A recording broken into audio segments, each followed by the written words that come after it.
Hey, podcast listeners, Ria Wong with you once again with Nonprofit Lowdown. So today I'm talking about a hot topic that everyone wants to know about, diversifying your board.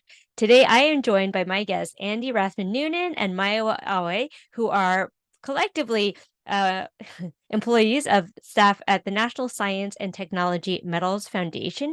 Let me say that again because I screwed that up. Today, my guests are Andy Rathmann-Noonan and Mayowa. Andy is the president of the National Science and Technology Medals Foundation, and Mayowa is the senior director of InSTEM. I want to make sure I have that correct. So welcome both of you to the show. Thank you. It's great to be here. Yeah, So thanks a lot for the opportunity. This is going to be fun. So before we just jump into the deep end on this particular topic, Andy, can you just give us a quick 2-second overview of it? What does the organization do? And what does the organization do? Sure. So the National Science and Technology Medals Foundation is a 501c3 public charity located in Washington, D.C. Its mission is to build a more diverse, inclusive, and equitable STEM community. That mission was newly adopted by the board unanimously in 2020. And so the key flagship program of that mission is the InSTEM program, which Mayowa here is the senior director of. InSTEM is a 4-year mentorship program that keys in on the intervention point at undergrad in an effort to retain diverse talent from underrepresented groups in STEM majors. The program itself is focused on holistic wellness, power skill development, et cetera. I won't talk too much because I'm sure Mayowa has some thoughts on what the program is. But in general, that's what we do, and that's who we are, and that's our identity. The sort of secondary part of our organization is when we originally founded in 1990, it was around celebrating the work and lives of the laureates of the National Medal of Science and National Medal of Technology and Innovation. Those are presidential medals given out by the President of the United States. We'd love to see it happen every year, but as you can guess, the presidential schedule is quite unpredictable. So in the time where the last medals laureates were honored in 2016, we ourselves have changed dramatically. And in 2020, of course, we adopted the mission and launched a program in STEM that allowed us to redefine who we were in terms of our positive impact on the STEM community. I love that. It was very succinct. Mayowa, I'd love to talk to you because you are a woman of color in STEM. I'm just wondering, how did this mission resonate with your personal experience? Oh, absolutely. I remember when I was coming on to the organization, one of the things that I spoke with Andy about is that the mission of the organization very much embodies what I naturally do. And so I'm very big on education. I'm very big on being an advocate for groups that may not be able to advocate for themselves at whatever time, right? So I'm very big on advocating for groups and making sure that people have what they need to succeed. And so having gone through some of these lived experiences that some of the students that we serve have been through, I'm able to, identify what it is that our students need to be successful. I love that. So, Andy, back to you. So, since you've transitioned the mission, obviously having representation within the STEM community is obviously core to what you're doing. I'd like to talk to you about how did you look at that through the lens of who was serving on your board? Yeah, so I think we as an organization are firm believers that in everything that we do, we are working towards making STEM equitable, and what equity means in the context of making sure that all people are welcome and empowered to be successful in STEM. And so when we thought about that from a sort of holistic view of the organization, to be perfectly critical, like our board was quite homogenous in 2016. When I joined 10 years ago, my goodness, 10 years ago, our board was every single board member except for one was a white male, older white male.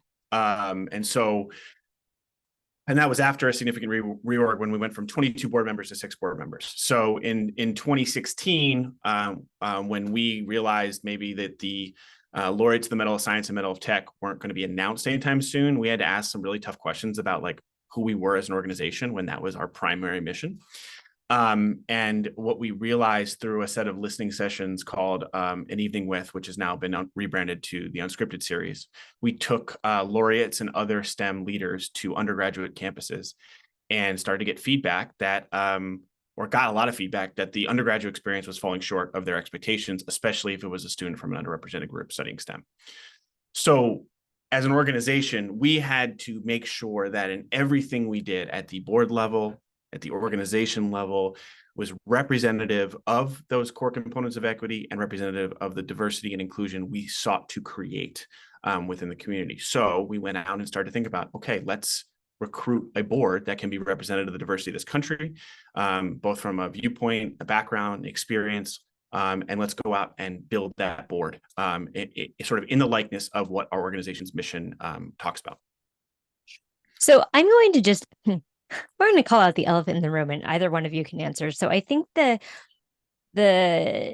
maybe inherent tension that a lot of people might think is we can either have a board that has capacity or we can have a board that is diverse, but we can't have both. And so I'm wondering if you could speak to that.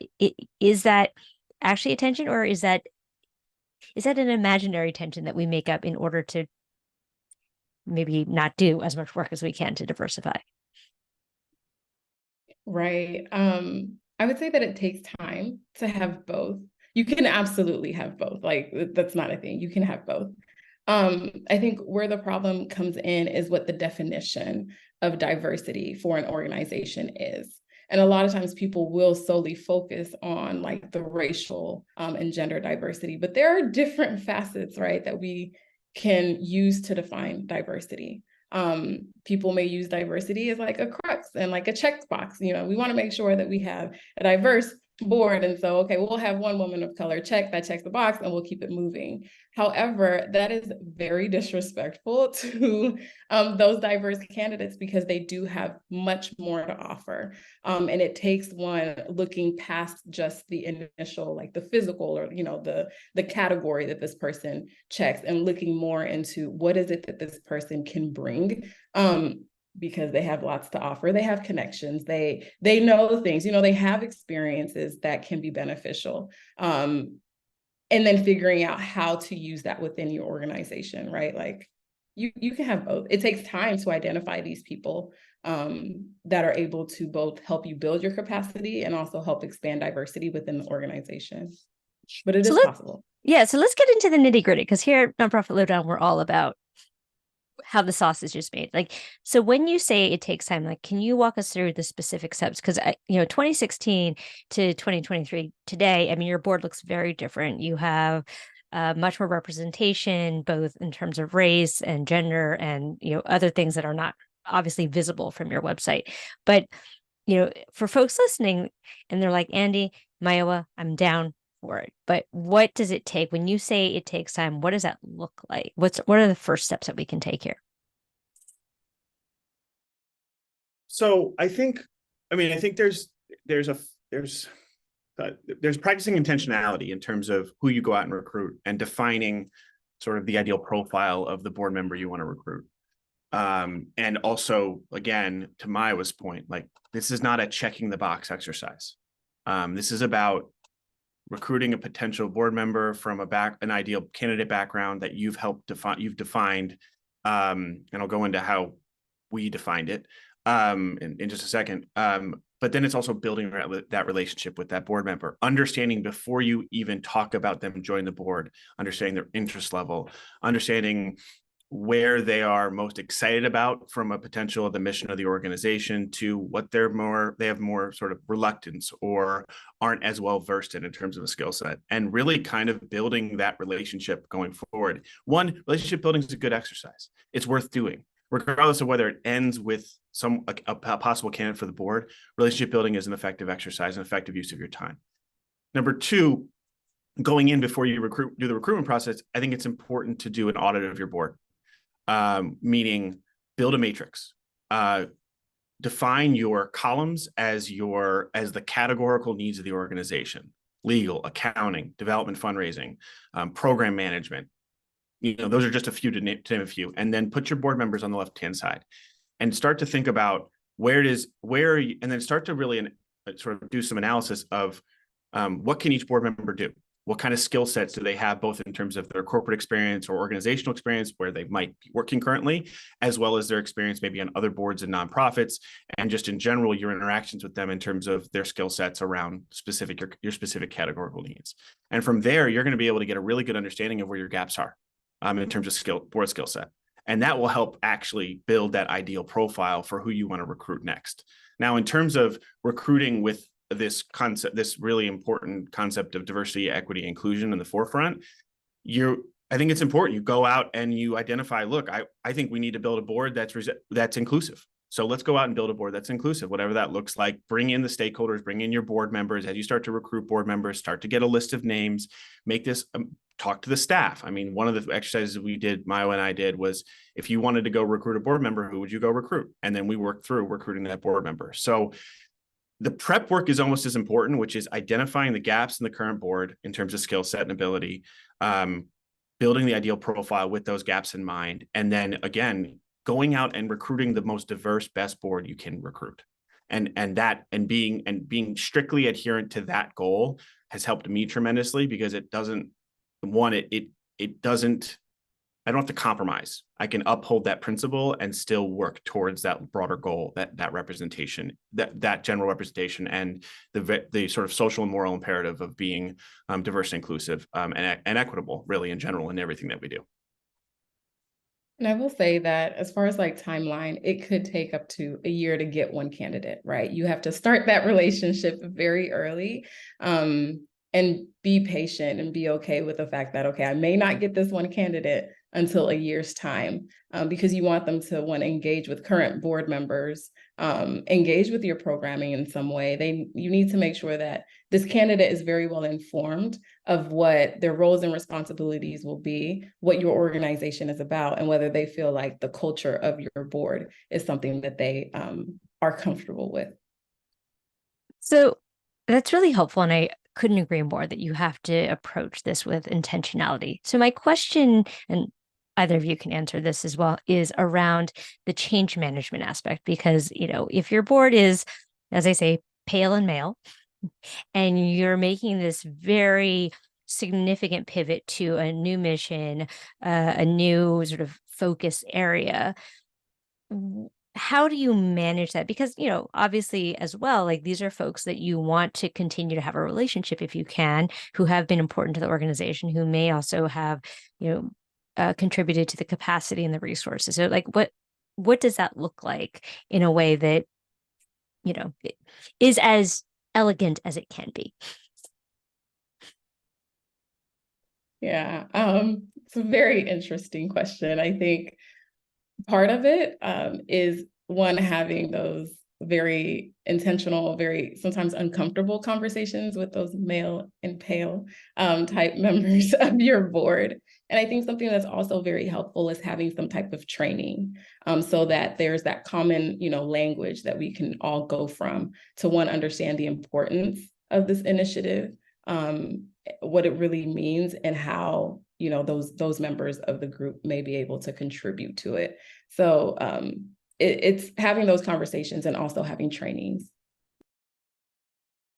And yeah, I mean, I couldn't agree more. I think like one of the things that I learned quickly and the hard way was when we really started to go out and say, let's build the board. Let's build the board that we can be proud of. And that serves our mission, is the change management. I think I was sort of, I had a very short-term view of let's go build that board, and then how that board sort of helps impact the organization will be defined by how effectively we as an organization can deliver a program, or deliver the instant program for that matter. And I think that was sort of nearsighted of me. And that's something that I think it didn't make us take steps backwards, but it did put a little bit more pressure on sort of the programmatic delivery that I realized going forward that like that didn't necessarily have as much impact in terms of the board level culture in the way that was intended. I think The training is really helpful. The onboarding process and the sort of clarity and transparency of the needs of the organization in those conversations is really important. And to have that conversation early on is really good. I think one thing that's interesting about our organization is that because we adopted a new mission in 2020, there's a number of board members who joined the board prior to 2020 that are pretty familiar with who we were. And then there's a number of board members who have joined after 2020 that are more familiar with who we are now, and sort of melding those two what could be very different organizations. That is also a change management process that has taken longer than I think I anticipated, but it's worthy of continuing to make steps towards sort of the board fully buying into it, as well as all understanding the common language through a really substantive onboarding process that could help make sure everyone sort of, at least at a base level, have a really good understanding of our DEI values and what we're trying to do as an organization from a mission perspective. So, Andy, I'm going to walk you back a little bit here. Could you give us a Sure. for example? Like you said, is it a lesson learned? Like, can you give us an idea of like, what would you have done differently? Because I know folks are listening to this and be like, Sure. I'm in this process. I want to know what are the things I should be aware of? Yeah, I think two things. One is we didn't have any training for the onboarding process. So implementing training, number one, to Mayowa's point, I think it's a great one. Number two, don't assume that when you've made the ask to join the board and they've accepted, that your relationship building effort with that individual board member is done. That's an ongoing process. And I think that there have been times and missed opportunities where I didn't prioritize the stewardship of each individual board member to get full buy-in at the mission level. And I think that going forward, that attention to each individual board member stewardship, rather than sort of assuming that they understand what's going on, being a bit more intentional in terms of engaging on a one-on-one basis, where we're checking in. Where are you on this? How do you feel about this? What are your thoughts? What are your feedback? And being sort of and over communicate in that manner, especially with the new board members. So I would say that would be kind of the example that I would use. Great. That's really helpful. Mayowa, back to you. So I know you mentioned that you joined the organization about 2 years and 6 months, according to LinkedIn, right? And that was kind of at the beginning of this new mission and this new focus. How much of that did you know coming in, and how much have you been a part of being the change, as it were? Yeah, so I knew coming in, right, like part of the process of bringing me in, it was learning about the history of the organization. And so I knew where the foundation was prior to me joining, and I knew where we were going. Now, the program that I was brought on to lead, right, to direct, was very much like the flagship program that would lead us towards that mission. And so I was very integral in making sure that we're essentially walking the walk when it comes to building an equitable and inclusive STEM communities. And so by touching base with board members at board presentations or board meetings and having presentations where I'm actually showing, the impact that we're having, the students that we're able to touch through the work that we're doing, I think that helped board members to be excited about the work that we're doing. It showed them essentially like the tangible realization of all of the hard work that they're putting in as board members. And so I think this program itself, the instant program, is very integral to sort of changing that mind frame and shifting, both for new and old or continuing board members, shifting that frame of mind for the foundation. And actually, let me back up here because I realized I just jumped in without enough context. Mayowa, can you give us a sense of like, what does your board look like today with respect to diversity, equity, and inclusion? Right. So we have people from all over, really all over the nation, as well as, the various gender identities, as well as, we have not all, but we have a good mix of racial identity also within the board. And our board actually has experiences that differ. I would say that each board member has something that they're bringing in. And so, for example, somebody that's in the education space, somebody that's in, the defense space, but something that's adjacent to STEM education policy type deal. And so that's what the board looks like. And so it's made up of people that are able to speak to these various pieces. So I want to talk about sourcing. So Mayowa, you have your PhD, which is very impressive. You're a very, very smart person. In fact, I'm like a little intimidated talking to you right now. Andy, you made reference to the fact of asking your staff for potential people. So I'm just wondering, can you talk to us, either of you, around the strategy of where to find the people and the sourcing and being really intentional about that? So I don't know, Mayowa, if you had folks in your network that you were able to connect to, because I'm just thinking about all of the things that folks say, like, well, I just don't know where to find these people, right? So I think I'll hop in, and then I think Mayo will probably share some sort of future oriented goals. So in terms of like what we've done in the past,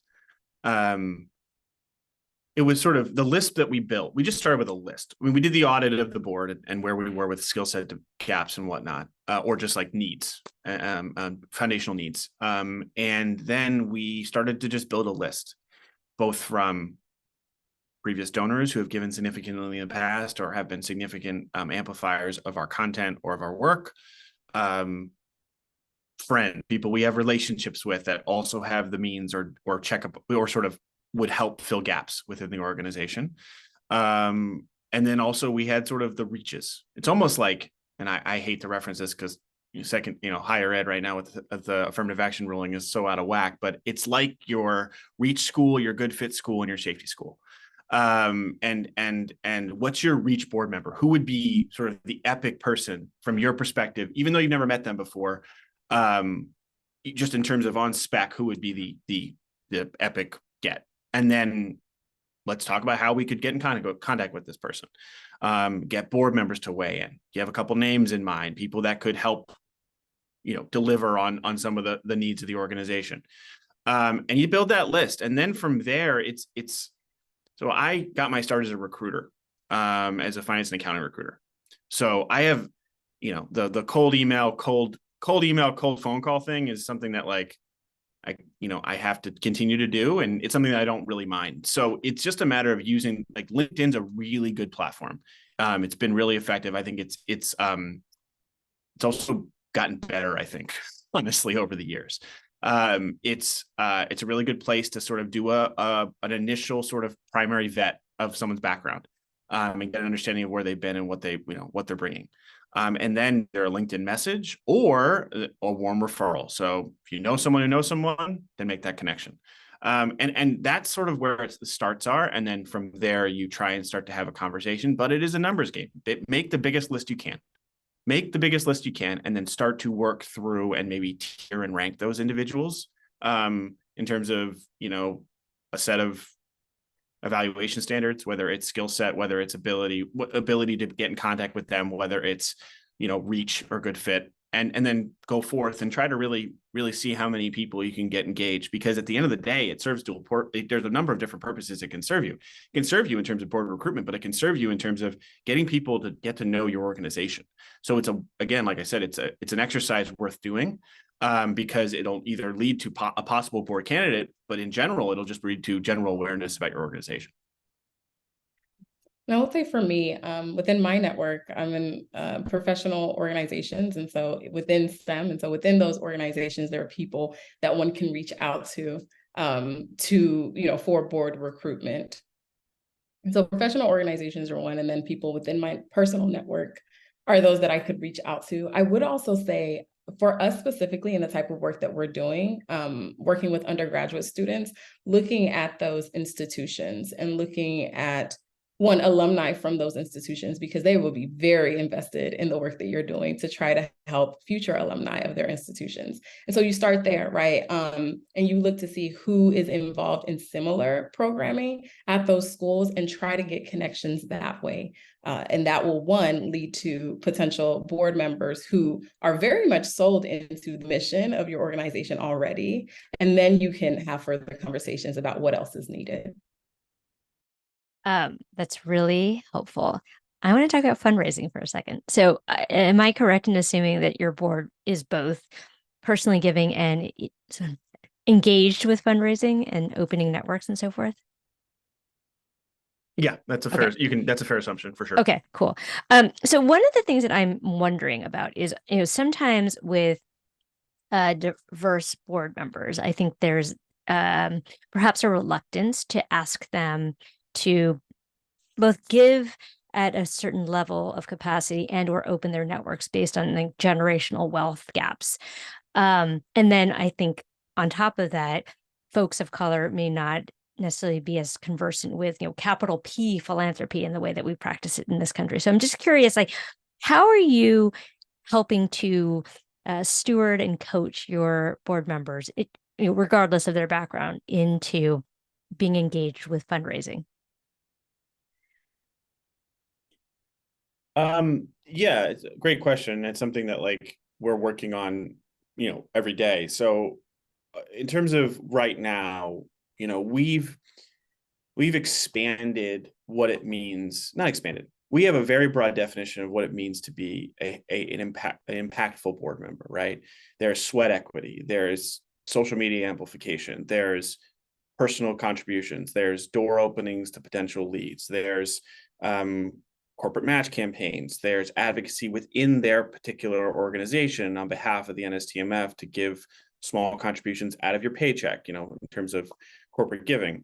And all of those things are valuable. They're across the board, extremely valuable. Program assessment and management is extremely valuable in terms of our ability to deliver a program that's going to have impact on its key constituencies.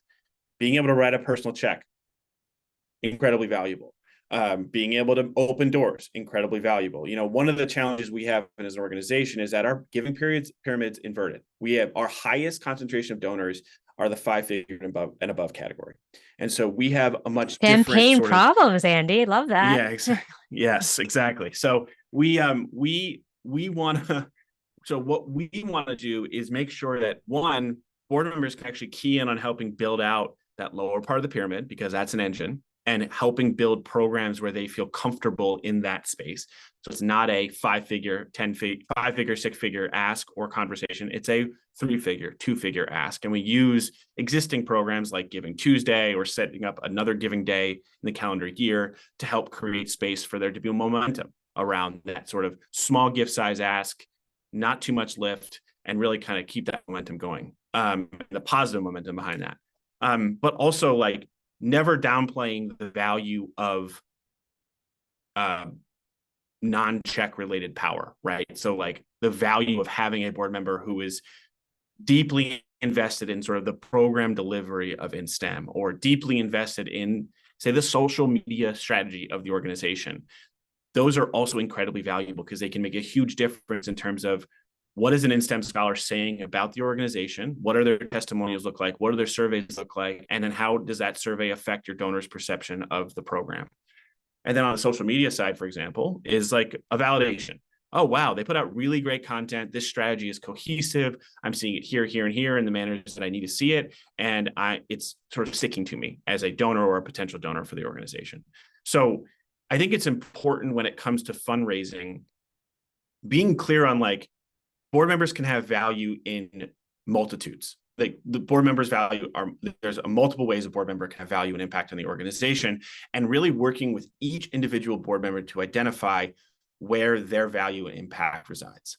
That is going to be hugely important. And then from the fundraising side, just making space for there to be growth in terms of start very small, $50, $100, do a Facebook campaign, do a Twitter, do a Facebook campaign, do a LinkedIn post. Those are the types of things that we can really start to build upon going forward from affecting both our giving pyramid, number one, but also just in terms of putting board members in a position where they're comfortable and can be successful, which again will breed more momentum. I will say, when I joined the foundation, I found that strategy was very interesting to me, and I think makes sense. Just providing options, right? Providing various options for fundraising. Some things that aren't direct checks from a person will inevitably convert into a direct check from somebody, from a potential donor. And so, for example, one of the things that I'm very interested in doing for the program, for the InSTEM program, is somehow publishing, right? Like having some type of scientific publication that really shows the impact that the program is having. Now, if a board member is able to assist in maybe that data analysis portion of such a study, that and the paper gets published, that in itself, the fact that it sort of, in a sense, validates the program or shows the impact that the program is having, will lead to potential donors, one, understanding what this program is doing, and then being more confident when it comes to donating for the program. I'm not sure if that makes sense, but it's this idea of just providing this array of options, because like you mentioned, some people really do not come from a place where there's generational wealth, but they have something to offer. And as a foundation, we make it important to support people. So for example, there have been times that we've sat with board members and said, okay, who do you know, right? Who do you think that you can reach out to on behalf of this foundation? And we will help in writing this cold email if you do not feel, if you don't feel like you have the lingo. So we provide, email wording, we provide like one pagers, whatever it is that specific board member needs in order to help us fundraise, we provide. And so I think that really should be something that organizations prioritize, is not just, hey, give me a check here and there, but like, how can I support you in doing that? And maybe you're not in a position to provide a direct check, but what are other avenues in which you can indirectly result in somebody giving us money towards our goals? And I just want to double click on something Andy said about the power of LinkedIn. So using LinkedIn as a tool and a filter, there's literally a little checkbox that says, I would be interested in joining a board when you do the advanced search. But also, to your point, Mayowa, about helping board members to understand the constellation of their universe, right? Because I think sometimes it's like, who do you know is a hard question. But if you can use LinkedIn and be like, here are the 10 people in your network that I think could be interesting, it gives us a starting place, right? Like, don't make your board members do the work. You do the work and help them to help you. Since you brought it up, Andy, I want to talk about affirmative action for a second. So I imagine that one of the ways in which it's really helpful to have a racially diverse board is that there are folks who have firsthand lived experiences with higher ed and affirmative action. And I guess I'm just wondering, from a programmatic standpoint, from an organizational standpoint, like, what have the conversations been at the board level relative to your organization and sort of where you sit in this whole conversation? Well, I am both male and pale, so affirmative action was not a program that was eligible to me, clearly, but affirmative action is an integral program that the striking down of was an abomination, personally. It also, the ruling itself was astronomically asinine. Now, in terms of do not even get me started on this, Andrew. Yeah, no, right, I know. Go on. I know this podcast is only an hour recording, so but we'll have tea or coffee or sometime we can expound. Anyways, the conversations that are happening at the board level is, one, because of our position as an organization, as a nonprofit that works in undergrad, right, works with undergraduate students, we have a unique perspective on this. We are hearing firsthand what the undergraduate experience is like for students who may have been eligible for affirmative action, as well as the opportunity to convene discussions about the impact of that ruling on, well, in our particular case, the STEM landscape.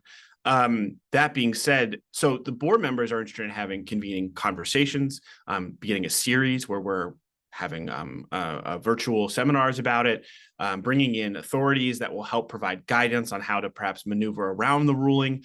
One of the benefits of working as a nonprofit is that when we provide a grant, which is the way the InSTEM program gets its funding at the institution actually serves as a shield against accusations from our perspective of racial preference when it comes to programming options and programming access.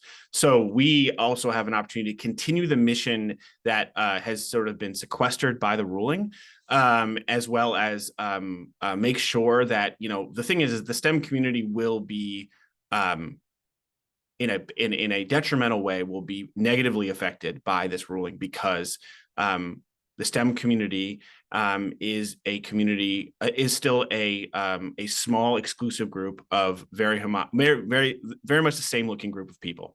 And so the gatekeeping that's going on, the who you know, not the what you know, and the stripping away of what should be a meritocracy is not a meritocracy at all. And I think that's the statement that can be made about our society in general. That's a little bit of a bully pulpit. What I would say is the conversations that are going on is that every board member is very well in tune with that ruling, and they're very well in tune with making sure that we are becoming a information source for how to overcome that ruling. And that is something that has become an important component of what we're going to try and do in the fall, as well as going forward, continuing to advocate for equity and inclusion within STEM, and continue to advocate for the importance of retaining diverse talent in STEM in undergrad, even though there has been legislation and policy making it much harder to do so. So yeah. And scene. No, that was great. Mayowa, I wonder if you have anything else to add, because I obviously this is ruling. I came out of an education background myself, and I know that there are kids that I've worked with who have been direct beneficiaries of affirmative action and have gone on to great things. I know there are kids that I know who will now be in a disadvantaged position because of the ruling. So your thoughts both about how this affects your work and, as it pertains to board governance or even staff, like how does this change things for you? Mm-hmm. I would say, at least personally, it's more of it's fuel to continue doing what we're doing and to continue to do it harder, and to find ways to support our students through this, because our students are going to have to maneuver this, and we all, it's going to be detrimental, but in what ways and how exactly and to what extent, we don't truly know yet. And so as things continue to unfold, just making sure that we are at the forefront of these conversations, both, keeping in touch with the students that we serve, as well as whatever is going on politically, we'll continue to have those conversations so that we stay ahead of this. And I firmly believe that as a foundation, we are really uniquely positioned to continue to support our students and essentially be part of the solution to this. In my mind, I'm like, move it to the side. We'll continue doing what we're doing. And because we're a nonprofit, I think we're protected in some way to do that. So it just makes our work much more crucial. You know what? If there is a silver lining to this horrible cloud, is I once heard someone say, never let a good crisis pass.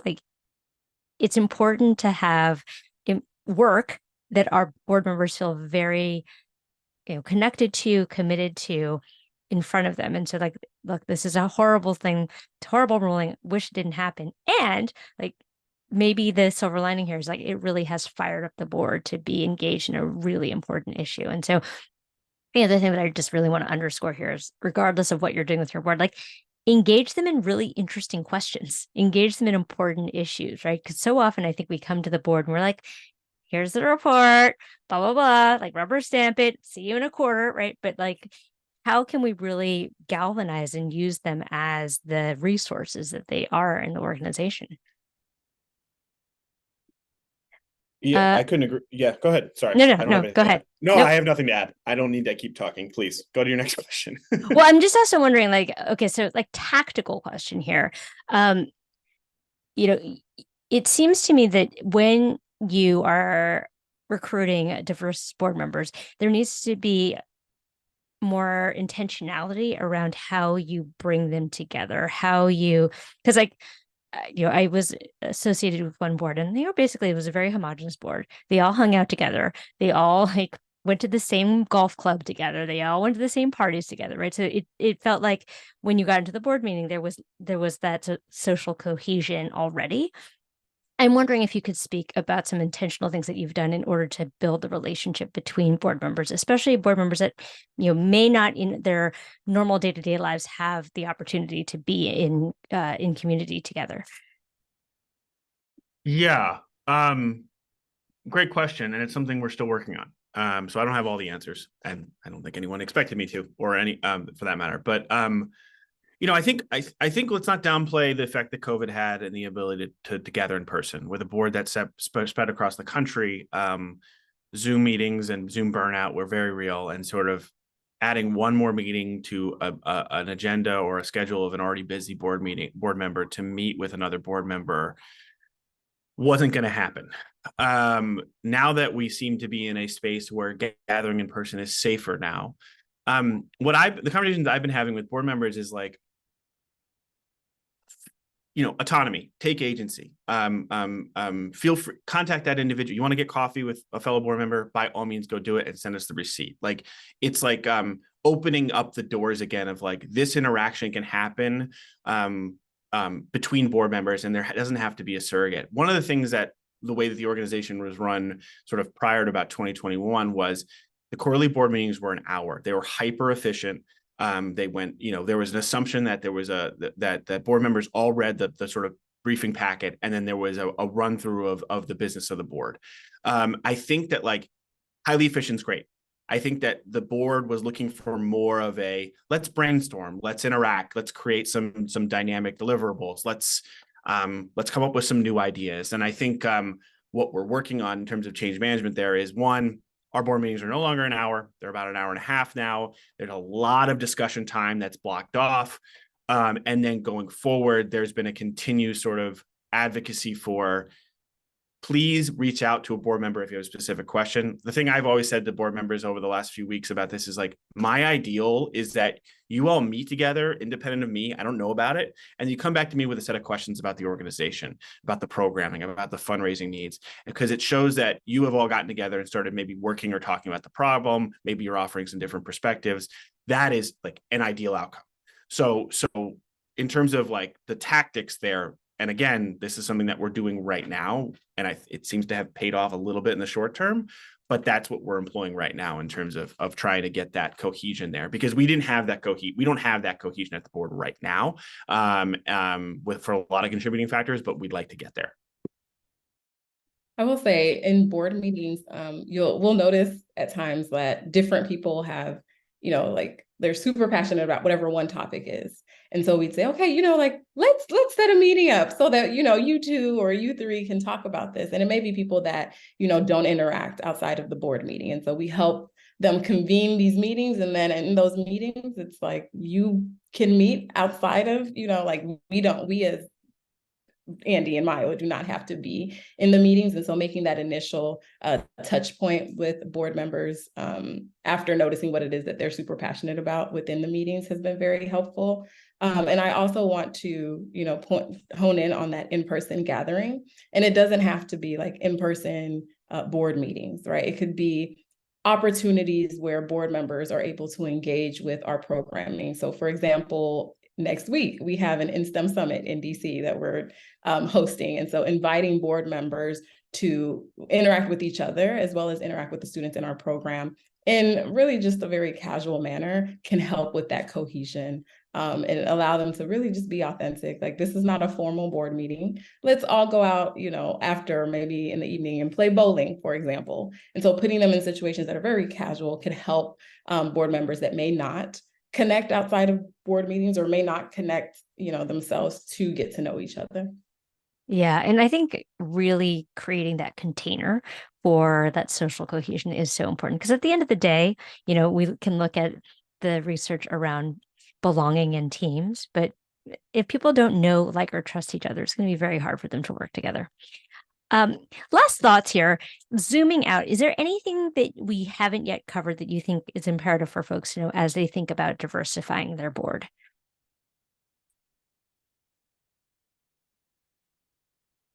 I think I couldn't impress upon this more, like,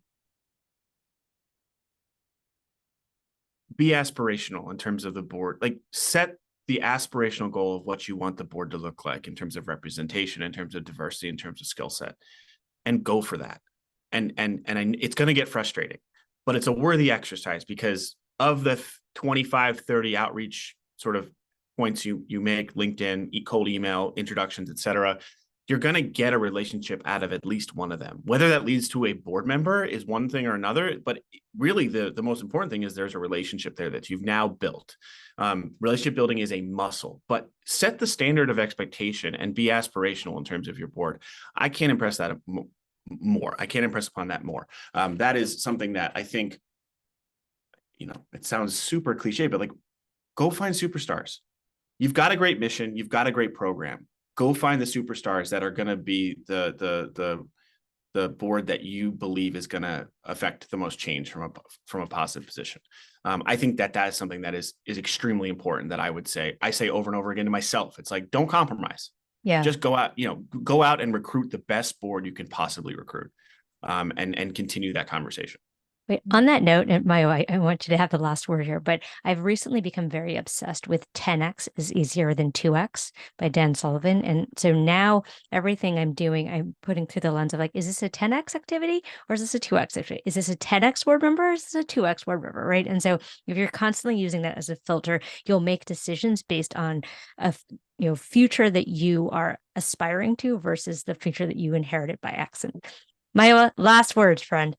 Yes. So I would also say to get current board members involved in the conversation. As far as it comes to diversifying your board, you do really need the people that are there currently.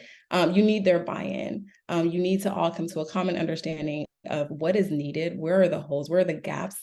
And in this conversation of diversity and inclusion within a board has to be at the core. And so how do we define these terms, right, as an organization? And how are we holding ourselves accountable? What are the metrics that we're using to make sure that we are on track? And in addition to that, just really understanding, like we mentioned at the beginning, that it takes time. And so give yourself grace, right? It could take a year, like I mentioned, to get that one person that you are aspiring to have on your board. But definitely be gracious to oneself and get your current board members involved in the process. Thank you, Mayowa. Absolutely. I say it all the time. It took me like 6 years to finally get the board that I wanted. So it is a slow process of gently letting people, as they say, loving them out the door and bringing in the new people that you want. So friends, this has been really great. Thank you so much for your advice, your expertise, your experience. We'll make sure to put your information in the show notes if folks want to get in touch with you. And if you've enjoyed this podcast, please consider giving this a review on Apple Podcasts or wherever you listen, and share with a friend. So Andy, Mayowa, thanks for being on the show. Thank you. Thank you so much.